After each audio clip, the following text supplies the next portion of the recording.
So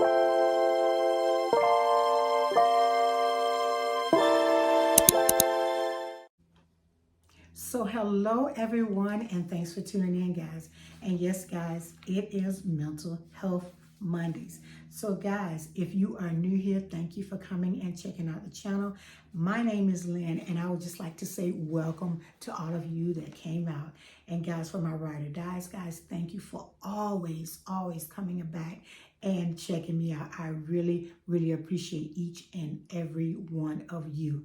So guys, it is Monday. I hope you guys had an awesome weekend, guys, and that the week is starting off wonderful for you. So guys, and today we'll be talking about the mental health piece. And guys, let me put this disclaimer out there. I'm not a doctor. I'm not a nurse. I'm not a psychiatrist, psychologist. I'm none of those things. I'm just a young lady that comes out and talk about the mental health piece so that people can come out, talk about it, feel relaxed, and know that you are not the only one suffering, and so that you don't have to suffer in silence. So guys, I want to talk about today mental health triggers. So guys, a mental trigger, also known as an emotional psychological trigger, is a stimulus that causes a strong emotional reaction. In the content of mental health, a trigger is something that can bring on or worsen symptoms of a mental illness. Triggers can be internal or external and can include the following: memories, objects, people, phrases, odors, sound, social situations, and some songs can trigger you. So guys, the reason why I want to talk about triggers, guys, because right now the other day I had a trigger. So I wanted to make sure I came out and talk about it because I use myself as the example, guys. So guys, what happened for me was someone passed, and they passed from a brain injury or a brain issue. So guys, for me, that was a trigger, and I got emotional. I had like a small panic attack. And I just want to let you guys know that so many things can trigger a person with mental health. So if you're around someone that may be having an issue, you might notice it, guys, and you might be the very one who try to talk to them and help them through it. So guys, there are different types of triggers and responses. Triggers vary widely from person to person. Many different stimuli can be possible triggers, and they are often strongly influenced by past experiences. So when they're having it, it can be something that happened in the past. It could be from abuse or something they may have went through, or trauma. So they have the triggers that remind them of what's happening. So the first trigger I'm going to talk about, guys, today will be external triggers.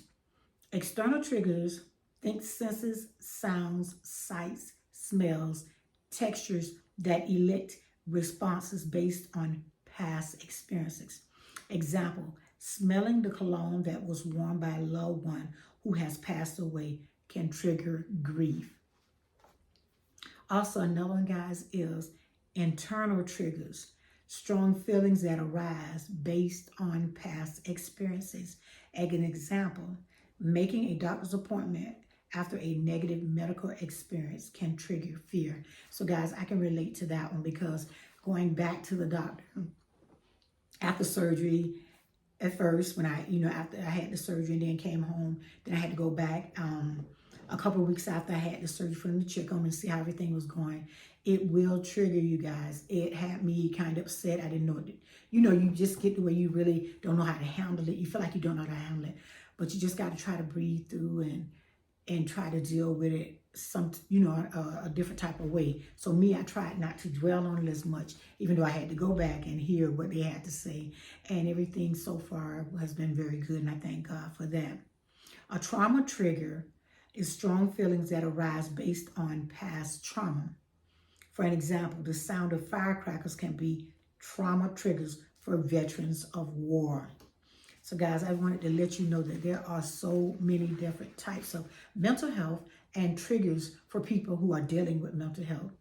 Another trigger is symptom triggers. A physical change can trigger larger mental health issues. An example: a lack of sleep could trigger symptoms of bipolar disorder. For some, a trigger might cause a physical response like heavy breathing, sweating, crying for some. And a trigger can elicit an emotional reaction like thinking I am being attacked. For some, a trigger can cause harm or a relapse. So guys, I just wanted to make you aware that some people have triggers that are associated with mental health. And I've even had these guys. And it also says, after experiencing a trigger, a person may have big negative feelings. Overwhelmed, well, they are overwhelmed. They feel powerless, fear, etc. These feelings can be detrimental. These feelings can be detrimental to mental health, and are often a challenge to effectively address as they arise. The behavior that emerges after a trigger can range from relatively minimal crime to serious acts of violence.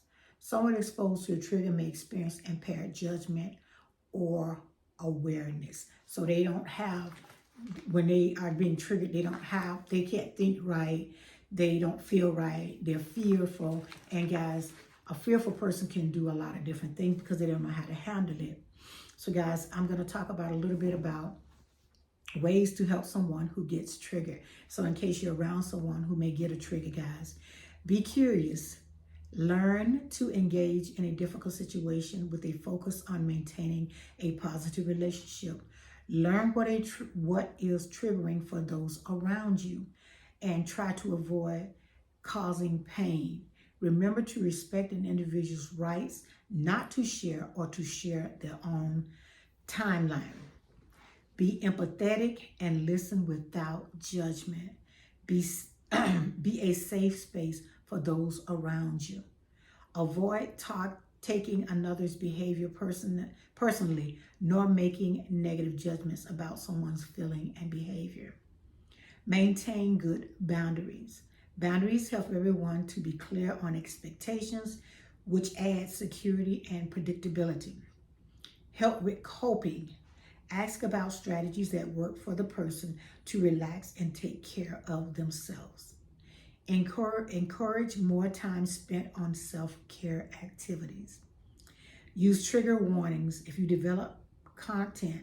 Providing a warning before potentially triggering content provides time for people to prepare, or if needed, to opt out of the challenging of emotional materials. So that's like saying if you have something like this on YouTube or you're printing something, make sure you put a note there that can be triggering to some people. That's why they show it on TV like that. Certain things can be triggering to people who have had issues with triggers, and they have a problem coping, because that's the hardest part, trying to cope with it and deal with it after the abuse or trauma has happened to you. But guys, I want you to notice something I always talk about, which is also the self-care piece.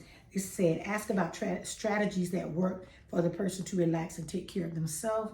Encourage more time spending on yourself. So guys, just like I tell you, mental health and self-care are hand in hand. You can't do one without the other. And that's why I tell you the importance of taking care of your self-care, because it's very important and it helps you with your mental health. There are so many types of mental issues that are out here, guys. I just name and touch on some because I want you to be aware of people that are dealing with mental health. And sometimes they may want to talk to someone or they may not want to share. I just want people to know, like, that people have triggers. They have some things you may say. You just have to be careful and have boundaries and not discuss certain things that may trigger the person.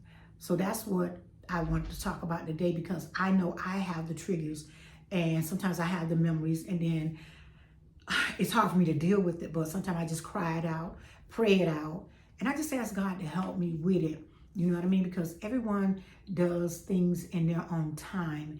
And when it comes to death and things of that nature, we all don't accept it and deal with it the same way. We all deal with things different ways. So we have to try to make sure we are staying within the boundaries if we want to help someone and we want to be there for them. Give them time to grieve. Give them time to deal with the situation as they know to deal with it. Because some people have people to pass and they are still dealing with it. And I am an example of that because I'm a young lady that still, I'm dealing with my mom's grief, but I am also seeing a therapist.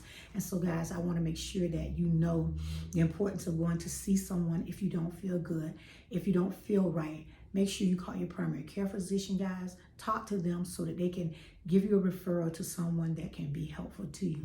And if not that, guys, go on the computer to BetterHelp. BetterHelp is a online counseling where they can help you with mental health issues. You may have to fill out something. I am not sure, guys, but I tell people that I am not getting paid or anything from BetterHelp. I just want people to get the help they need, just like I got the help I needed.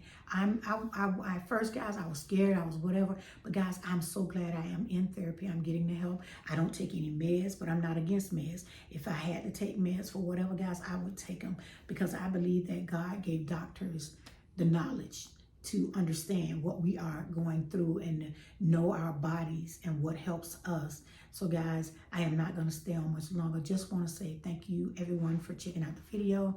Thank you to all my subscribers for subscribing to the channel, guys. You rock. And I want to say don't forget to like, share, and hit that notification bell so each time I load up a video, guys. And guys, guess what? I will see you in the next one. Have a great one. Bye-bye.